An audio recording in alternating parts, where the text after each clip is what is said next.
ಜನನಿ news ಚಾನೆಲ್ಗೆ like ಮಾಡಿ, subscribe ಮಾಡಿ, ಶೇರ್ ಮಾಡುವ ಮೂಲಕ ನಮ್ಮ ಚಾನೆಲ್ಗೆ ಸಹಕರಿಸಿ. ಹೆಚ್ಚಿನ ಮಾಹಿತಿಗಾಗಿ ಸಂಪರ್ಕಿಸಿ ಹರಿಚಿನ್. ಸಂಘ 100 ವರ್ಷ ತುಂಬಿದ ಸಂಭ್ರಮದ ಅಂಗವಾಗಿ ನಾವಿವತ್ತು ದೇಶಾದ್ಯಂತ ಅಂದರೆ ವಿಶೇಷವಾಗಿ ನಮ್ಮ ಜಿಲ್ಲೆಯಲ್ಲೂ ಕೂಡ ರಾಷ್ಟ್ರೀಯ ಸ್ವಯಂ ಸೇವಕ ಸಂಘದ ನಮ್ಮ ನೇತಾರರಾದಂಥ ರಾಷ್ಟ್ರೀಯ ನಾಯಕರು ಏನು ಹೇಳ್ತಾರೋ ಅದರಂತೆ ಎಲ್ಲ ಕಾರ್ಯಕ್ರಮಗಳನ್ನು ಕೂಡ ಮಾಡ್ತಾ ಬಂದಿದ್ದೀವಿ. ಅರ್ಥಗರ್ಭಿತವಾಗಿ ಸಾರ್ವಜನಿಕ ಬದುಕಿಗೆ ಒಂದು ಸಂದೇಶವನ್ನು ಕೊಡಬೇಕು ಅನ್ನೋಂಥದ್ದನ್ನು ರಾಷ್ಟ್ರೀಯ ಸ್ವಯಂ ಸೇವಕ ಸಂಘ ನಮಗೆ ಸೂಚನೆ ಕೊಟ್ಟಿದೆ. ಆ ಹಿನ್ನೆಲೆಯಲ್ಲಿ ನಾವೆಲ್ಲರೂ ಒಟ್ಟಾರೆ ಸೇರಿ ಆ ಯಶಸ್ವಿ ಕಾರ್ಯಕ್ರಮ ಮಾಡಬೇಕಂತೇಳಿ ಇವತ್ತು ಪೂರ್ವಭಾವಿ ಸಭೆ ಆಗಿದೆ. ಅದಕ್ಕಾಗಿ ಈ ವಿಷಯವನ್ನು ನಿಮಗೆ ತಿಳಿಸಲಿಕ್ಕೆ ಮಾಧ್ಯಮದ ಮೂಲಕ ಬಯಸ್ತೇನೆ. ನಗರದಲ್ಲಿ 15ನೇ ತಾರೀಕು ಇವತ್ತು ನಮ್ಮ ಕಾರ್ಯಕರ್ತರು ಕೊಟ್ಟಂಥ ಮಾಹಿತಿ ಸುಮಾರು ಒಂದು 300ರಿಂದ 400 ಸಂಖ್ಯೆ ಸೇರ್ಬೋದಂತ ಮಾಹಿತಿ ಇದೆ. ಇನ್ನೂ ಸಮಯ ಇದೆ. ಬಹುಶಃ ಈ ಕಾರ್ಯಕ್ರಮದಲ್ಲಿ 500ರಿಂದ 600 ಸಂಖ್ಯೆ ದಾಟಬಹುದಂತ ನಿರೀಕ್ಷೆ ಇದೆ. ನೋಡೋಣ, ಅದನ್ನು ಕೂಡ ನೀವು ತಿಳಿಸ್ತೀವಿ. ಇದೇ ತಿಂಗಳು 15ನೇ ತಾರೀಕು KGF ನಗರದಲ್ಲಿ ನಡೀತಕ್ಕಂಥ ಯುವ ಸಮಾವೇಶವನ್ನು ಮಾಡಬೇಕಂತೇಳಿ ಈಗಾಗಲೇ ಇದು 2ನೇ ಪೂರ್ವಭಾವಿ ಸಭೆ ಆಗಿದೆ. ಇದಕ್ಕೆ ನಮ್ಮೆಲ್ಲ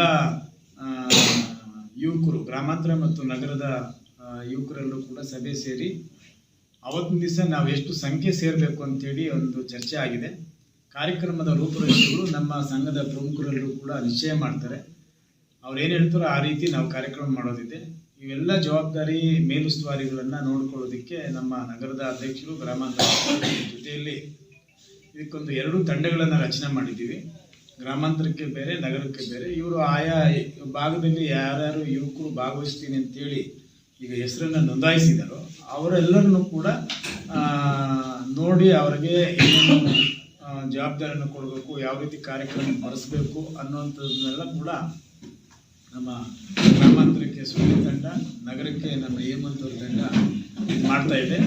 ಇದರ ಜೊತೆಗೆ ಈ ಕಾರ್ಯಕ್ರಮ ಯಶಸ್ವಿ ಯಾಕಂದರೆ ತಾಲೂಕು ವ್ಯವಸಾಯ ಉತ್ಪನ್ನ ಮಾರುಕಟ್ಟೆ ಸಂಸ್ಥೆಯ ಅಧ್ಯಕ್ಷರಾದಂಥ ಪ್ರವೀಣ್ ಕುಮಾರ್ ಅವರು ಕೂಡ ಇದಕ್ಕೆ ಮೇಲುಸ್ತುವಾರಾಗಿ ಜವಾಬ್ದಾರಿಯನ್ನು ತಗೊಂಡು ಕಾರ್ಯಕ್ರಮ ಯಶಸ್ವಿ.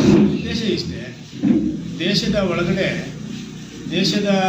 ಒಳಗಡೆ ಇರತಕ್ಕಂಥ 140 ಜನರ ಹಿತವನ್ನು ಕಾಪಾಡಲಿಕ್ಕೆ ರಾಷ್ಟ್ರೀಯ ಸ್ವಯಂ ಸೇವಕ ಸಂಘ ಕಳೆದ 100 ವರ್ಷಗಳಿಂದ ನಿರಂತರವಾಗಿ ಯಾವುದೇ ಅಪೇಕ್ಷೆಗಳಿಂದ ಜನಪರವಾದಂಥ ಕಾರ್ಯಕ್ರಮಗಳನ್ನು ಮಾಡ್ಕೊಂಡು ಬರ್ತಾ ಇದೆ. ಆ ಹಿನ್ನೆಲೆಯಲ್ಲಿ ದೇಶಕ್ಕೋಸ್ಕರ, ರಾಷ್ಟ್ರ ನಿರ್ಮಾಣಕ್ಕೋಸ್ಕರ ರಾಷ್ಟ್ರೀಯ ಸ್ವಯಂ ಸೇವಕ ಸಂಘ ಏನು ತೀರ್ಮಾನ ತಗೊಳ್ಳುತ್ತೋ ಅವೆಲ್ಲ ಕಾರ್ಯಕ್ರಮಗಳನ್ನು ಸಾರ್ವಜನಿಕವಾಗಿ ಅವರ ಹಿತವನ್ನು ಮತ್ತು ಅವರ ಶ್ರೇಯೋಭಿವೃದ್ಧಿಗೆ ನಾವೆಲ್ಲರೂ ಕೂಡ ಕಂಕಣಬದ್ಧರಾಗಿರಬೇಕು ಅಂತೇಳಿ ಈ ಕಾರ್ಯಕ್ರಮಗಳು ನಡೀತಾ ಇದೆ. ನಿಮ್ಗೆ ಗೊತ್ತಿದೆ, ಕೆಲವು ಕಡೆ ಯಾವತ್ತೂ ಇಲ್ಲದೆ ಇವತ್ತು ಪಥಸಂಚಲನ ಮಾಡಬಾರ್ದು ಅಂತೇಳಿ ಅಲ್ಲಲ್ಲಿ ವಿರೋಧಗಳನ್ನು ಕೂಡ ವ್ಯಕ್ತ ಆಗ್ತದೆ ಕೂಡ ನೋಡಿದ್ದೀರಿ. ಈಗಾಗಲೇ ಗುಲ್ಬರ್ಗವನ್ನು ನಾವು ಉದಾಹರಣೆ ತೆಗೆದುಕೊಂಡ್ರೆ ಚಿತ್ತಾಪುರದಲ್ಲಿ ಮಾಡಬಾರ್ದು ಅಂತೇಳಿ ಇವತ್ತು ಯಾವ ಮಟ್ಟಕ್ಕೆ ಹೋಗಿದೆ ಅಂತೇಳಿ. ಇಷ್ಟು ವರ್ಷಗಳ ಅವಧಿಯಲ್ಲಿ ಎಲ್ಲೂ ಕೂಡ ಒಂದು ಅಹಿತಕರ ಘಟನೆಗಳು ಕೂಡ ನಡೀಬಾರದಂತೆ ಸಂಘ ಭಾಳ ಶಿಸ್ತುಬದ್ಧವಾಗಿ ನಡ್ಕೊಂಡ್ಬಂದಿದೆ, ಪಥಸಂಚಲನ ಮಾಡಿದೆ. ಸಂಘ ಅಂತ ಹೇಳಿದ್ರೆ ಇದಕ್ಕೆಲ್ಲೋ ಹಿಂದೂಗಳಿಗೆ ಮಾತ್ರ ಸಂಘ ಅಂತೇಳಿ ಕೆಲವರು ಭಾವಿಸಿದ್ದಾರೆ. ಅದು ತಪ್ಪು ಮಾಹಿತಿ. ಸಂಘ ಅಂತ ಹೇಳಿದರೆ ದೇಶದ ಒಳಗಡೆ ಇರ್ತಕ್ಕಂಥ ಎಲ್ಲ ಧರ್ಮಕ್ಕೂ ಕೂಡ ಸಂಘ. ರಾಷ್ಟ್ರ ನಿರ್ಮಾಣ ಅಂತ ಹೇಳಿದರೆ ಭಾರತ ನಿರ್ಮಾಣ ಅಷ್ಟೇ. ಭಾರತದ ಒಳಗಡೆ ಯಾವ್ಯಾವ ಜಾತಿ, ಯಾವ್ಯಾವ ಧರ್ಮ ಎಲ್ಲರೂ ವಾಸ ಮಾಡ್ತಕ್ಕಂಥ ಎಲ್ಲ ಜನರ ಪರವಾಗಿ ಮಾಡುವಂಥ ಒಂದು ಸಂಘಟನೆ ಇದು. ಅದಕ್ಕೋಸ್ಕರ ಇದಕ್ಕೆ ಜಾತಿ ಧರ್ಮವನ್ನು ಲೇಪವನ್ನು ಕಟ್ಟೋದು ಬೇಡ.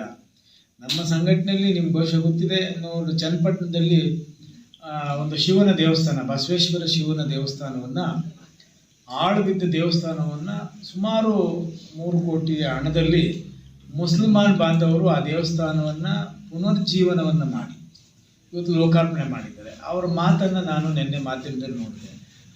ಅದನ್ನು ಯಾವ ರೀತಿ ವರ್ಣನೆ ಮಾಡಿದ್ರು ನಮ್ಮ ಹಿಂದೂ ಹೆಣ್ಣುಮಕ್ಕಳು ಅಂತ ಹೇಳಿದ್ರೆ, ಈ ರೀತಿ ಮುಸಲ್ಮಾನ್ ಬಾಂಧವರಲ್ಲಿ ದೇವರ ಬಗ್ಗೆ ಇರ್ತಕ್ಕಂಥ, ಅಂದರೆ ಈ ರೀತಿ ಕಾರ್ಯಕ್ರಮಗಳನ್ನು ಮಾಡಬೇಕು ಅಂತ ಒಂದು ಕಮಿಟ್ಮೆಂಟ್, ಇಚ್ಛಾಶಕ್ತಿ, ಬದ್ಧತೆ ಅವರಲ್ಲೂ ಕೂಡ ಇದೆಯಲ್ಲ ಅನ್ನುವಂಥದ್ದನ್ನ ನಾವೆಲ್ಲರೂ ಕೂಡ ಎತ್ತಿ ಮಾತಾಡಬೇಕಾಗತ್ತೆ. ಯಾರೇ ಆಗಿರಲಿ, ಯಾವ ಧರ್ಮದವರೇ ಆಗಿರಲಿ, ಇಂಥ ಕಾರ್ಯಕ್ರಮಗಳನ್ನು ಮಾಡೋದನ್ನ ನಾವು ಮಾತಾಡಲೇಬೇಕು. ಅವ್ರಿಗೆ ನಾವು ಅಭಿನಂದನೆಗಳನ್ನು ಸಲ್ಲಿಸಲೇಬೇಕು. ಹಾಗಾಗಿ ಸಂಘಟನೆ ಅಂತ ರಾಷ್ಟ್ರೀಯ ಸ್ವಯಂ ಸೇವಕ ಸಂಘ ಎಲ್ಲ ಧರ್ಮದ ಪರವಾಗಿ, ಎಲ್ಲ ಜಾತಿಯ ಪರವಾಗಿ, ಒಟ್ಟಾರೆ ರಾಷ್ಟ್ರ ನಿರ್ಮಾಣ ಅಷ್ಟೇ.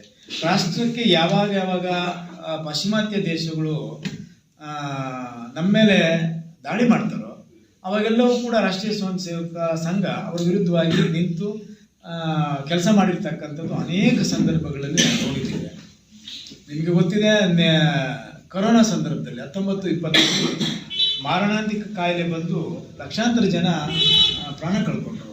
ಅಂಥ ಸಂದರ್ಭದಲ್ಲಿ ಪ್ರಾಣವನ್ನು ಲೆಕ್ಕಿಸದೆ ಅವರ ಕುಟುಂಬವನ್ನು ಕೂಡ ಅವರು ಗಣನೆಗೆ ತೆಗೆದುಕೊಳ್ಳದೆ ಸಾರ್ವಜನಿಕರಿಗೋಸ್ಕರ ಎಷ್ಟು ಕೆಲಸವನ್ನು ಮಾಡಿದ್ದಾರೆ ರಾಷ್ಟ್ರೀಯ ಸ್ವಯಂ ಸೇವಕ ಸಂಘ ಅಂತೇಳಿ ನೀವೆಲ್ಲರೂ ಕೂಡ ನೋಡಿರ್ಬೋದು. ಅದೇ ರೀತಿ ಅದರ ಜೊತೆಗೆ ಜನಸಾಮಾನ್ಯರು ಕೂಡ, ಜನಪ್ರತಿನಿಧಿಗಳು, ಮುಖಂಡರುಗಳು, ಸಮಾಜ ಸೇವಕರು ಕೂಡ ಕೆಲಸ ಮಾಡಿದ್ದಾರೆ.